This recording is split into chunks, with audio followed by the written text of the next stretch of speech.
मुल्क के अंदर पाकिस्तान से ज़्यादा मुसलमान उधर बसते हैं, ये तो सबको पता है, ठीक है। उन्होंने अपने मुसलमानों का भी दिल खुश करना है, ठीक है, अपना वोट बैंक जो है मजबूत करना है। जो इंडिया की जो मोदी गवर्नमेंट है उसने अपना शेयर जो है मेंटेन करके रखना है, जो मुस्लिम वोट होल्डर्स हैं उनके, तो उनको खुश करने के लिए अगर वो कर देते हैं, और वो चाहे दिखावा ही हो, लेकिन एक चीज़ है कि वो सेकुलर स्टेट है और वो शो करवा रही है अपने आप को, मनवा रही है दुनिया में कि हम वाकई में सेकुलर स्टेट हैं। और इस वजह से उन्होंने जो अपना प्रपोजल रखा है कि we condemn the blasphemic act of Quran, कि उन्होंने कुरान की जो ब्लास्फेमी की है, जो बेहुरमती की है, उसके ऊपर उन्होंने अपना रिकॉर्ड एहतजाज जो है वो रिकॉर्ड। ज़िंदगी का एक वो हिस्सा है, हमारे लिए सब कुछ है वो। मैं आपको यही बात करना चाह रहा हूँ कि अगर हमारी कोई बुक का, आम दुनियावी स्टडी की बुक का कोई पेज फाड़ देना तो हमें इतना दुख होता है कि यार मेरी बुक का क्यों पेज, हम उसके साथ लड़ने झगड़ने पड़ जाते हैं। ये तो फिर हमारी समझ लें दुनिया और आखिरत की किताब है। ये वो किताब जिसने हमें आखिरत में भी पार लगाना है, ठीक है। एक दुख की बात है, लेकिन इसके बरअक्स जैसे आपने बात किया कि एक रेजोल्यूशन फॉरवर्ड की गई, वो पास की है, उसमें एक इंडिया का बहुत बड़ा हाथ नज़र आ रहा है। ऐसे देखिए, इंडिया की जहाँ तक बात रही ना, इंडिया नो डाउट एक इंडियन मुल्क है, हिंदुस्तानी मुल्क है, ठीक है। उसके मुझे जहाँ तक मेरा ख्याल है ना कि वहाँ अस्सलाम वालेकुम गाइस, आप देखें ग्लोबल स्वैगर। मैं आपका होस्ट वसीम अली आपकी खिदमत में हाजिर हूँ। आप बहुत ही मज़ेदार टॉपिक्स लेकर आया हूँ। पिछले दिनों में जो हालिया दिनों में स्वीडन में कुरान पाक की बेहुरमती की गई है, वहाँ पे OIC की तरफ से ह्यूमन राइट्स पे एक रेजोल्यूशन फॉरवर्ड की गई थी, जिसको 28 मुल्कों ने मिलकर करारदाद को पेश किया और वो उसको पास कर दिया गया। अब सुनने में ये आ रहा है कि जहाँ 28 मुल्कों का हाथ है, वहाँ पे हमारा जो नेबर मुल्क है इंडिया, जिसको हम हर वक्त ये कहते नज़र आते हैं जी इंडिया हमारा दुश्मन है, इंडिया हमारा दुश्मन है, वहाँ पे जो इंडिया के प्राइम मिनिस्टर हैं उन्होंने भी इस रेजोल्यूशन को पास कराने में एक बड़ा हाथ, एक बड़ा कारनामा अंजाम दिया है। तो आइए मेरे साथ पाकिस्तानी पब्लिक से यही पूछते हैं कि उन्होंने हमारे जो एक दीनी किताब है उसको सिक्योर करने के लिए, हमारी एक प्रोटेक्ट करने के लिए हमारे साथ एक दोस्ती का हाथ बढ़ाया है, इस पे पाकिस्तान के क्या रिएक्शंस हैं, आइए मेरे साथ लोगों से पूछते हैं। अस्सलाम वालेकुम। वालेकुम सलाम। क्या नाम है सर आपका? आगा बिलाल। आगा बिलाल करते हैं क्या भैया? मैं आईटी से रिलेटेड हूँ, आईटी के प्रोफेशन में काम करता हूँ। ज़बरदस्त हो गया। आज मैं आपसे क्वेश्चन कर रहा हूँ, वो ये करने जा रहा हूँ कि अभी हालिया दिनों में स्वीडन में जो कुरान पाक की बेहुरमती हुई है, एज ए मुस्लिम हमें दिली तौर पे दुख हुआ है, और इसको लेकर OIC की तरफ से ह्यूमन राइट्स की वजह से एक रेजोल्यूशन फॉरवर्ड की गई थी, जिसको 28 मुल्कों ने मिलकर पास किया। वहाँ पे एक बड़ा हाथ इंडिया का भी नज़र आता है। क्या कहना चाहेंगे? आए दिन हमने ये अफवाह फैलाई होती है कि इंडिया हमारा दुश्मन है, इंडिया हमारा दुश्मन है। अब उसने हमारे फेवर में एक बहुत अच्छा फैसला किया है, इस बारे में आप क्या कहना चाहते हैं? देखिए, इंडिया की जो फॉरेन पॉलिसी है ना, वो कंपार्टमेंटलाइज्ड है। अगर आप इंडिया की फॉरेन पॉलिसी देखें, उनके फॉरेन पॉलिसी के जो इंजीनियर हैं जैसे SJ शंकर हैं, वो बड़े तरीके से इंडिया की जो फॉरेन पॉलिसी है ना बना रहे हैं। आप देखें, इंडिया की चाइना के साथ वॉर है, ठीक है, और इंडिया जो है वो चाइना का सबसे बड़ा ट्रेड पार्टनर भी है। अब उन्होंने अपनी ट्रेड तो नहीं ना ख़त्म की, वार वो कर रहे हैं। एक लॉबी उनकी वार की तरफ फोकस कर रही है, एक इकोनॉमी की तरफ फोकस कर रही है। इसी तरह उनके मुल्क के अंदर पाकिस्तान से ज़्यादा मुसलमान उधर बसते हैं, ये तो सबको पता है, ठीक है। उन्होंने अपने मुसलमानों का भी दिल खुश करना है, ठीक है, अपना वोट बैंक जो है मजबूत करना है। जो इंडिया की जो मोदी गवर्नमेंट है उसने अपना शेयर जो है मेंटेन करके रखना है, जो मुस्लिम वोट होल्डर्स हैं उनके, तो उनको खुश करने के लिए अगर वो कर देते हैं, और वो चाहे दिखावा ही हो, लेकिन एक चीज़ है कि वो सेकुलर स्टेट है और वो शो करवा रही है अपने आप को, मनवा रही है दुनिया में कि हम वाकई में सेकुलर स्टेट हैं। और इस वजह से उन्होंने जो अपना प्रपोजल रखा है कि we condemn the blasphemic act of Quran, कि उन्होंने कुरान की जो ब्लास्फेमी की है, जो बेहुरमती की है, उसके ऊपर उन्होंने अपना रिकॉर्ड एहतजाज जो है वो रिकॉर्ड। सर मुझे ये बताइएगा कि ये क्या हमें पहली दफ़ा दोस्ती का हाथ नज़र आ रहा है, ये जिन्होंने हमें अप्रिशिएट किया, हमें एक नेशनल लेवल पे सपोर्ट किया, या इससे पहले भी इस तरह के जो वाक़यात हैं, इस तरह के जो हमें सपोर्ट करते हैं, या तो पब्लिक मीडिया हमें दिखाता नहीं है, या हम उस चीज़ को अवॉइड कर देते हैं? सर, बात दरअसल ये है कि आप जब भी कोई भी गवर्नमेंट देखें ना, नवाज शरीफ की गवर्नमेंट आई है या बेनज़ीर भुट्टो की गवर्नमेंट आई है, उसमें इंदिरा गांधी और बेनज़ीर भुट्टो का बड़ा आपस में कम्युनिकेशन थी, बड़ी अच्छी साइकोलॉजी मिलती थी। फिर इमरान खान की और जो मोदी और नवाज शरीफ है, इनकी जो इंडिया की जो साथ जो डिप्लोमेटिक टाइज़ होते हैं ना, जब भी इनकी गवर्नमेंट आती है नवाज शरीफ की, तो इनके बड़े क्लोज़ हो जाते हैं। और इसके काफ़ी वजूहात हैं कि आप इन द बैक देखें तो इनके पर्सनल बिजनेसेस जो हैं वो इंडिया में चल रहे हैं। कुछ ऐसे मामलात हैं, या इंडिया के जो हैं वो कुछ ऐसे जो अज़ाइम होते हैं जो कि ये गवर्नमेंट्स पूरी करती हैं आपस में आके।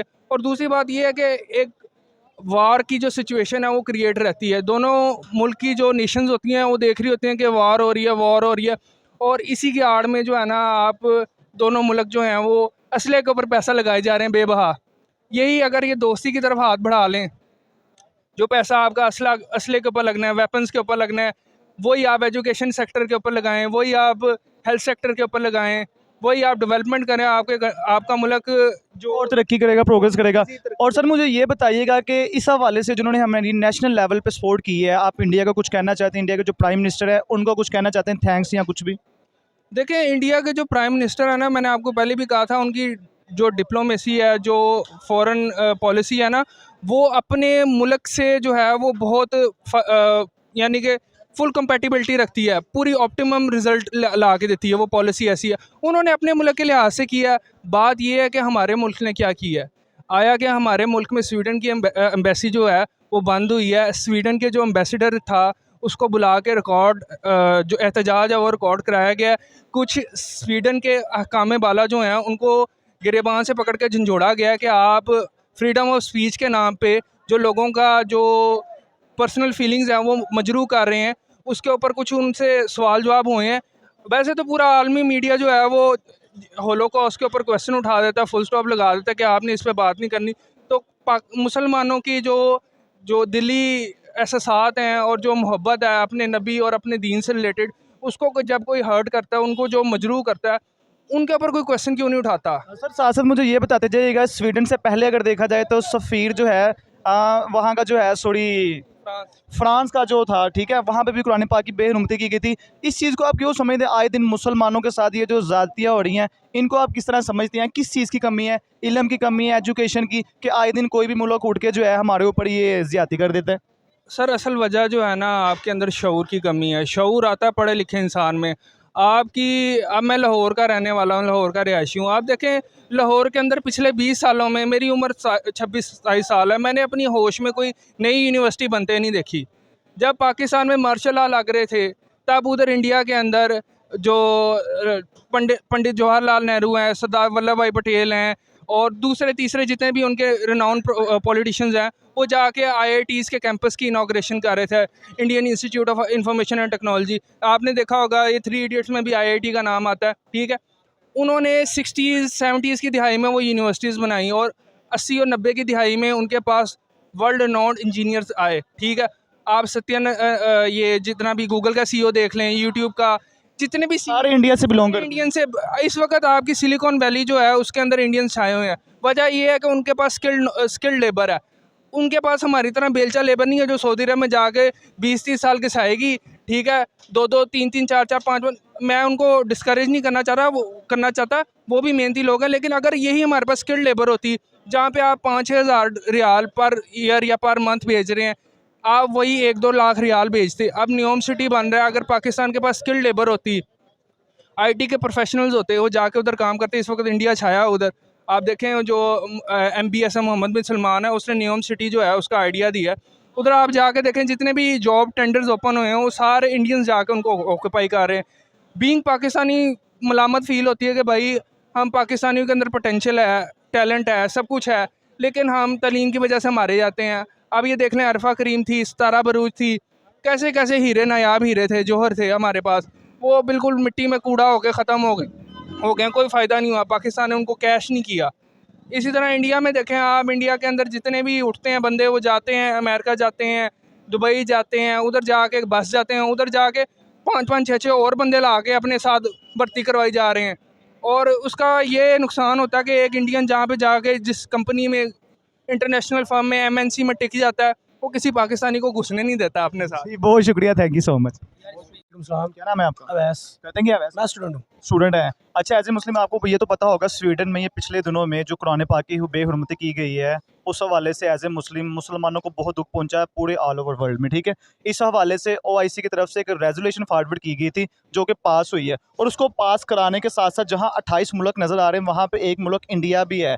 वैसे तो हम कहते फिरते हर जगह पे कि इंडिया हमारा दुश्मन है, इंडिया हमारा दुश्मन है, इंडिया हमारे साथ अच्छा नहीं करता। आप इस चीज़ को किस हवाले से देखते हैं कि वो करारदार को जो पेश किया गया, रेजोल्यूशन को जो फॉरवर्ड करके पास किया गया, इंडिया का उसमें बहुत बड़ा हाथ नज़र आता है? क्या कहना चाहेंगे इस बारे में? यार, फ़र्स्ट ऑफ़ ऑल मैं जो बात करूँगा वो ये है कि जो स्वीडन में कुरान पाक की बेहुरमती हुई है, वो एक समझ लें कि हमारे दिलों में चोट पहुँची है। इतना यानी कि दुख है कि आप समझ नहीं सकते, क्योंकि हमारी होली बुक है, ठीक है, उस होली बुक तो दूर की बात, हम यहाँ पे अपनी कोई स्कूल की लाइफ की या कॉलेज लाइफ की या यूनिवर्सिटी लाइफ की बुक को कोई पेज फाड़ देना। समझ लें कि हमारी ज़िंदगी का एक वो हिस्सा है, हमारे लिए सब कुछ है वो। मैं आपको यही बात करना चाह रहा हूँ कि अगर हमारी कोई बुक का, आम दुनियावी स्टडी की बुक का कोई पेज फाड़ देना, तो हमें इतना दुख होता है कि यार मेरी बुक का क्यों पेज, हम उसके साथ लड़ने झगड़ने पड़ जाते हैं। ये तो फिर हमारी समझ लें दुनिया और आखिरत की किताब है। ये वो किताब जिसने हमें आखिरत में भी पार लगाना है, ठीक है। एक दुख की बात है, लेकिन इसके बरअक्स जैसे आपने बात किया कि एक रेजोल्यूशन फॉरवर्ड की गई, वो पास की है, उसमें एक इंडिया का बहुत बड़ा हाथ नज़र आ रहा है। ऐसे ही देखिए, इंडिया की जहाँ तक बात रही ना, इंडिया नो डाउट एक इंडियन मुल्क है, हिंदुस्तानी मुल्क है, ठीक है। उसके मुझे जहाँ तक मेरा ख्याल है ना कि वहाँ पे यार, मेरे पॉइंट ऑफ व्यू के मुताबिक अगर 40% लोग वहाँ पे है ना कि यार पाकिस्तान हमारा दुश्मन है, वहाँ पे उसके बरक्स 60% लोग ये भी है जिनमें इंसानियत पाई जाती है। वो कहते हैं नहीं यार, रिलीजन बाद में, इंसानियत पहले, ह्यूमैनिटी पहले, ठीक है। तो ये मैं यार इंडिया को किन अल्फाजों में थैंक्सफुल हूँ, इंडिया का थैंक्सफुल हूँ मैं, अपने पाकिस्तान का थैंक्सफुल नहीं। क्यों कि एक पाकिस्तान एक मुस्लिम मुल्क है, इस्लामी जमहूरिया मुल्क है। उसकी पाकिस्तान की इस्लाम की किताब को ये ऐसे बेहरमती, और यहाँ पे पाकिस्तानी चुप करके खामोश बैठे हैं, मुसलमान खामोश बैठे हैं, ठीक है। जबकि उसके बरक्स बात कीजिए इंडियन यार। और देखें सर, इसमें मज़े की सबसे बड़ी बात पता है क्या है, इसको पब्लिक ने सपोर्ट नहीं किया। इसके जो वहाँ के प्राइम मिनिस्टर मोदी हैं ना, उन्होंने इस जो फॉरवर्ड को एक्सेप्ट किया है, यहाँ पास करवाया, तो वो जो प्राइम मिनिस्टर है उनका बहुत बड़ा हाथ नज़र आ रहा है। जैसा कि हमें पता है, हमारे बच्चों को जी इंडिया का जो प्राइम मिनिस्टर है वो हमारा दुश्मन है, तो इस हवाले से आप क्या कहें? यार देखिए, मेरी नज़र में पब्लिक से बेहतर जो पब्लिक के ऊपर सरबराह है ना, उसका जो रिव्यू है वो बहुत मायने रखता है। तो ऐसे ही अगर नरेंद्र मोदी अगर अपने मुल्क को लेके जा रहा है, अपने मुल्क की डेवलपमेंट को फोकस कर रहा है, तो इसके साथ साथ वो अपनी नेबर कंट्रीज़ में भी सपोर्ट कर रहा है, ताकि मेरे यार इनके साथ रिलेशन अच्छे हों, ताल्लुकात अच्छे हों, ठीक है। ये समझ लें कि हमारी साइड ही है, पाकिस्तान की साइड ही है, पाकिस्तान के पॉलिटिशियन की साइड ही है, जो कि ये चीज़ को नहीं सोशल मीडिया पे क्या वायरल करना चाह रहे हैं कि यार इंडिया के साथ हमारे अच्छे ताल्लुकात हैं, जबकि ऐसा है, ठीक है। सिर्फ पब्लिक के ज़हनों में इन्होंने माइंड सेट बनाया हुआ है कि यार इंडिया हमारा दुश्मन इंडिया है, हमारा दुश्मन है। ठीक है, हमने इनको मारना है, इनके साथ जंग करनी है, ये करना है, वो करना है। यार fuck off whatever India is, ठीक है। बस आप ये चीज़ है कि कोई भी मौका ऐसा बना है, इंडिया का पहले हमारी तरफ हाथ आया दोस्ती के लिए, ठीक है। हमने कितनी दफ़ा दोस्ती के लिए आप एक बार भी नहीं। नहीं, ऐसे ही इंडिया का हर दफ़ा हमारी तरफ दोस्ती का आता है, हमने रिजेक्शन किया। क्यों किया है मुझे नहीं पता, ठीक है। मैं पर्सनली अवैस इंडिविजुअल तौर पे कहता हूँ कि इंडिया के साथ हमारे अच्छे ताल्लुकात होने चाहिए, इंडिया के साथ हमारे ऐसे ताल्लुकात होने चाहिए कि हमें बॉर्डर टू बॉर्डर कोई रोक टोक ही ना हो। ज़बरदस्त। बॉर्डर की जो जंग है वो कलहता जंग है, उसको ख़त्म कर देना चाहिए यार। बॉर्डर होना ही नहीं चाहिए। क्या है बॉर्डर? दो गेट लोहे के 1 मिनट में उतार के ख़त्म कर दें, ठीक है। अपने आपसी ताल्लुकात बेहतर करें यार।